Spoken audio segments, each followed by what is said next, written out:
भारतवर्ष में हम लोग का मांग दिवस को काला दिवस के रूप में मना रहे हैं और ये हर वर्ष 10 जुलाई को हम लोग मनाते हैं। और हमारी मांग तो बहुत सारा है, जो अभी तक सरकार हम लोग को जो मांग किए थे, वादा भी किए थे, उसको भी पूरा नहीं किए, वो भी मांग है।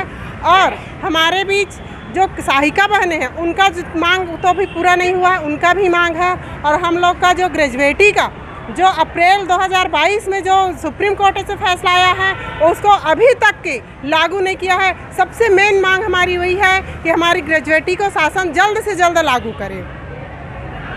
मांगे आपकी पूरी नहीं होती क्या करें? अगर हमारी मांग पूरी नहीं होती है तो हम लोग अपना मांग को इसी तरह हड़ताल के रूप में हम लोग जारी ही रखेंगे। 24 साल से कार्यरत हूँ आंगनबाड़ी में और हमारी मांग है कलेक्टर दर का था, सहायिकाओं का भी, लेकिन हमारा मांग पूरा नहीं हुआ है। तो हम कलेक्टर दर जब तक नहीं दिया जाएगा तब तक हम लोग को 8,000 रुपये मानदेय देना है और 2 सिलेंडर आंगनबाड़ी केंद्र में पहुंचा के दिया जाए और सहायिका को कार्यकर्ता पद पर लिया जाए, जहां कार्यकर्ता नहीं है वहां लिया जाए। तक कलेक्टर दर लागू नहीं हुए हैं तब तक 8,000 मानदेय जारी करें।